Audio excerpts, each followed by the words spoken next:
if you check the most nourished source in the body for deficiency, blood is very deceiving. Interesting, the concept that blood is deceiving because it is in fact the nourishing source.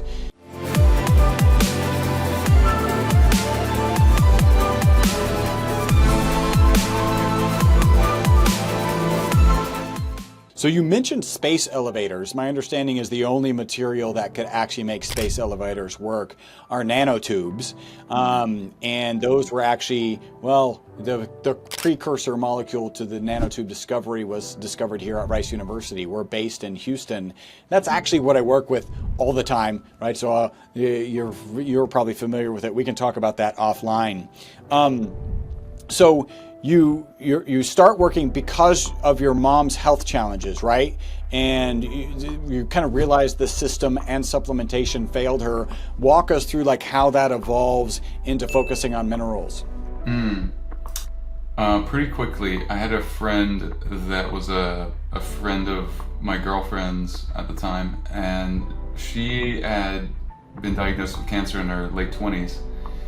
And yeah, it was through her that we found an early version of the test that we offer today, that ships to people all around the world. And so it was an early version of that, and it was a hair analysis. And through that process, I got really lucky because I had a consultation that really changed my life, and that person became a mentor and has since retired.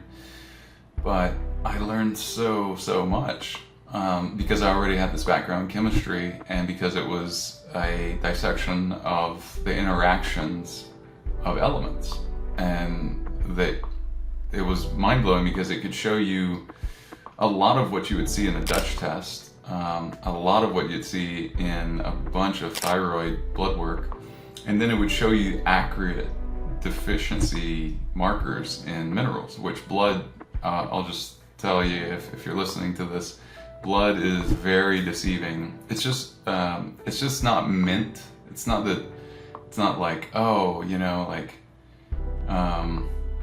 like it can't be figured out there, but it's very deceiving. There are a lot of people that are walking around with a myriad of deficiencies in their blood doesn't show it, because blood really isn't supposed to show it, is what I realized, Chris. So I realized that blood is truly you on your best behavior. And when you understand that, you start to understand other things probably around that time. And one of which is, well, there's the bones, there's other tissue in the body like skin and organs, and then there's blood. And when you test, obviously sampling bone is not very easy. It's not an at-home sort of thing that you could do.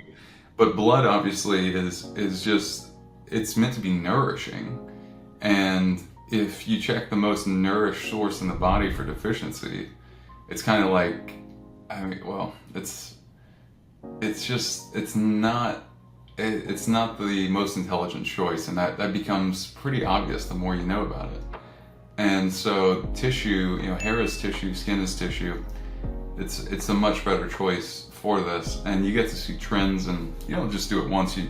Ideally you do it quarterly, and this allows you to have a map, which is a lot like looking at your phone when you are navigating.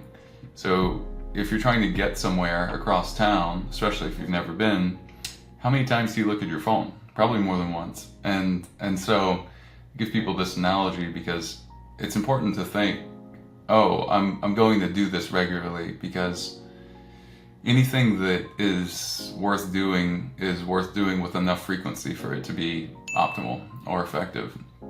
And if you don't, you just kind of go in a big loop, and we don't want that for people. Interesting, the concept that blood is deceiving because it is in fact the nourishing source. It's kind of like if you check the quality of water at the spring and then assume that when you get down into the city, it's the same quality of water, right? Like there's a lot of opportunities or missed opportunities. So you had I think a friend of a friend who had cancer. You're just having a conversation. She does a hair test. What drives you to start diving into, well, what's this hair test all about? Like what was going on with you? It's a good question. Well, I was having a lot of health issues. My mother was too. And so I just remember thinking, I was like, wow, I'm like in my early to mid 20s, like 23, 24, as this is happening, 25, we're trying to, I mean, just have more energy, more focus, more mental clarity, and thinking like, I have pretty close to a six pack, and I'm healthier than all or most of my friends, have better habits, have a lot going for me. I'm really lucky in a lot of ways, and yet I still don't feel great. Like I still really, and so if that's how I feel at this age, with all these things I've been gifted with, how does someone without all these like lucky rolls of the dice, how do they feel at 66? And that's where my mother was. And so, looking at this 40-year gap, we had different deficiencies, but some of the same ones. And so, after a year of supplementing things, we find a hair test, and she's deficient in things, and I'm deficient in things that we've been supplementing. I've put us on a regimen. I was pretty much a nutritionist by the time I was like 19 or 20, and then later became an actual nutritionist after chemical engineering. And I remember thinking like, how many other people are suffering with this and just low energy, and what does that really mean? It means the body's not detoxing well, or there's too much already to detox, and that's slowing the systems down. And so that to me just seemed like, wow, I need to solve this, and clearly everyone needs a solution, or either right now or they will at some point.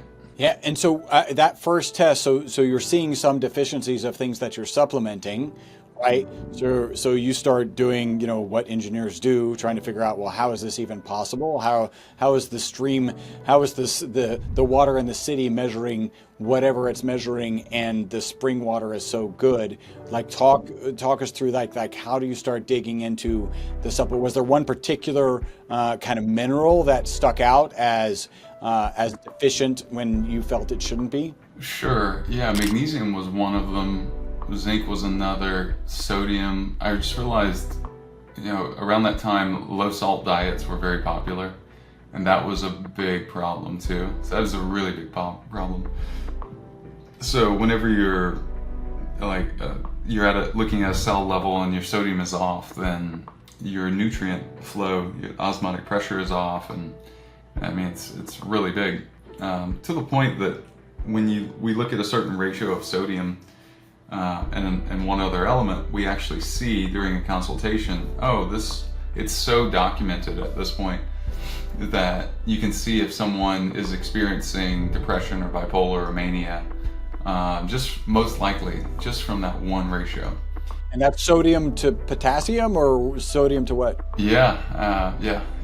So that's one I've talked about a time or two, and it's not the only ratio we look at, but if that's off and a few other things are off, you can all but guarantee that if this person walked into a psychiatrist's office, they would get labeled as manic or bipolar, and so you see this, and so the connection with personality opened up to me pretty early, and then also the impact on relationships. So I got to see firsthand what that looked like with different women I was dating throughout the years, and of course they'd be interested. Oh, this is fascinating. I want to do it, and then we'd look at numbers and optimize things, and it's just it led to some really interesting places and understandings. And then we did small sort of trials before and afters here and there. We're doing another one right now in San Diego. And they're not necessarily like big clinical trials like we've done with supplements. We've done 2 of those actually for our testosterone and nitric oxide support product that's good for men and women, and also our magnesium product. And yet they're still valuable to understand. Like 10 people may not be significant in like a clinical setting, but it's more data than nothing. And so, especially when it's rigorously supported. So yeah, throughout the years, we've seen a lot of things. I've done hundreds of consultations, and now we've had nutritionists that have done so many more than that, like a few thousand each. And so yeah, we've been working in this area for many years now.